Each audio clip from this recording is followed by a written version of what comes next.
Quando a pandemia bateu, o pessoal, todo mundo, mão na cabeça, o que a gente faz? Vai ter que fechar a igreja?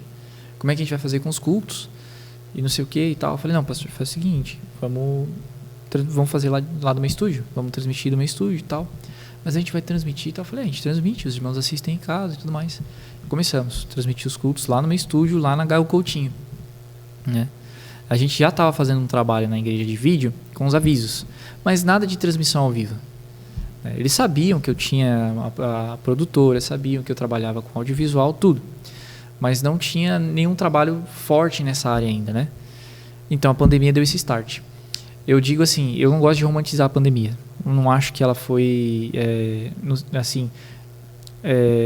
no sentido benéfica em si. Mas eu creio que Deus usou essa forma, usou de alguma forma, como tudo que Deus faz para transformar a maldição em bênção, usou a pandemia para dar uma chacoalhada nas pessoas. Acho que a gente tem a mesma visão, né? Porque eu acho que não é lógico que Deus ele não vai querer o mal. Qual é o pai que vai querer o mal para um filho? Exatamente. Mas eu creio que foi uma peneira. Exatamente. Porque ali, pelo menos dentro das igrejas, Deus mostrou quem era e quem não era. Exatamente. Porque depois que terminou a pandemia, muitas pessoas que a gente via dentro das igrejas desapareceram. Exatamente. Então é aquela coisa, tem o joio, tem o trigo, né? Sim. Se você chacoalhar, exatamente, vai cair o joio, mas vai cair o trigo, mas vai cair o joio também. Então a pandemia, eu creio que e quem aproveitou a oportunidade para se fortalecer, sim, foi o momento. Exatamente. E eu também tive uma experiência com igreja assim bem forte no início da pandemia. Deus usou uma pessoa. E essa pessoa veio falar comigo e ela falou assim, enquanto você estiver fazendo a minha obra, eu cuido de você. Então esse é um testemunho que eu conto até para aumentar a fé das pessoas, porque por incrível que pareça, eu fui uma das únicas ali, né, que fazia parte do vocal, né, que junto com as filhas dos pastores, eu não arredei pé. Se você for olhar os vídeos, né, das gravações das lives da igreja, sempre eu estava lá. Eu era uma das únicas que estava lá no dia a dia.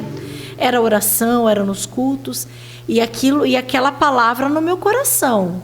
Por que eu vou ter medo se Deus prometeu que vai cuidar de mim? Sim. E aí as festas pararam, né? Parou o evento, mas enquanto as festas estavam praticamente zeradas na cidade, a Intersemente, né, que é uma das principais empresas de Cajati, que é indústria de cimento, estava batendo recorde em cima de recorde de vendas.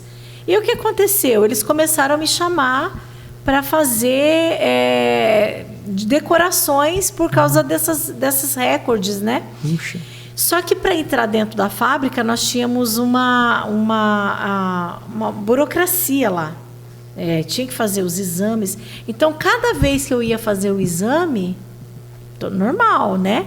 Ficava negativo, né? Não tinha pegado Covid. E aquilo no meu coração. Enquanto você estiver fazendo a minha obra, resumindo a história, eu passei a pandemia toda cantando. Olha que bem. Até os pastores pegaram Covid.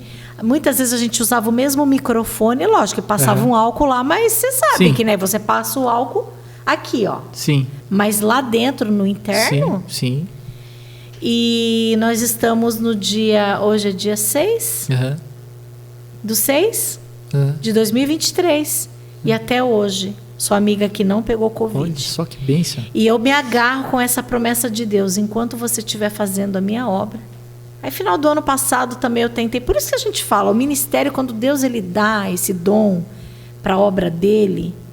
Não tem por que temer, não tem como você fugir. Exatamente. Comecei com as lives também com a pandemia, a fim de abençoar as pessoas. E chegou ano passado, eu também estava bem cansada, porque a gente é de carne e osso, né? E aí eu falei, não, eu acho que eu já ajudei bastante, eu já abençoei bastante. Né? E você já assistiu as lives, você sabe como é que funciona. A gente divulga as empresas sem cobrar nada. Final da live a gente divulga, né? A empresa faz um sorteio. E aí eu falei, não, vou dar uma paradinha, vou descansar, vou parar, acho que já ajudei bastante.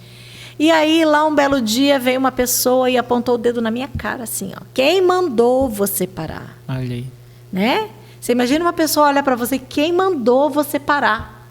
Foi a maneira que eu encontrei de abençoar as pessoas através da sua vida. Olha aí. E ali eu entendi que não era da Gisele, não é a Live GIFs, é de Deus, Sim. é Deus que deu, entendeu? Sim.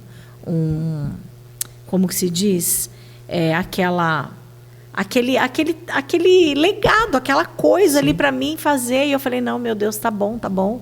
E também semanalmente a gente faz, né? E estamos junto, Exatamente. né? Fazendo o querer. E a pandemia, ela trouxe essa experiência, não só a experiência negativa, né? Mas ela trouxe a experiência positiva. Eu que comecei essa coisa das lives e você se aprofundou também nessa parte da arte audiovisual ali na CIB. E hoje você está até hoje ali, né? Estamos até hoje. E quando a gente começou, foi isso mesmo. O pessoal colocou a mão na cabeça ali. O que a gente faz? Começamos nesse momento, Deus colocou à prova a nossa fé. Né? Então, puxa, mas o culto vai ser online? A igreja, na verdade, eu sempre também tive... É uma coisa que... Eu não quero entrar em polêmicas aqui, né? Mas eu vejo a igreja, ela é super necessária para a gente estar lá cultuando e tal, mas o ser igreja transcende o templo. O louvar a Deus transcende até porque nem todas as pessoas têm acesso. Exatamente. Né? Nem todas as pessoas têm a coragem. Exatamente. Eu digo a coragem porque às vezes a pessoa tem até interesse de ir até uma igreja, mas se constrange. Exatamente. Faz uma visão que às vezes não é aquilo, né? Exatamente. E as redes sociais hoje, elas permitiram, né, o ID de Jesus. Exatamente. De uma maneira assim que você nem imagina.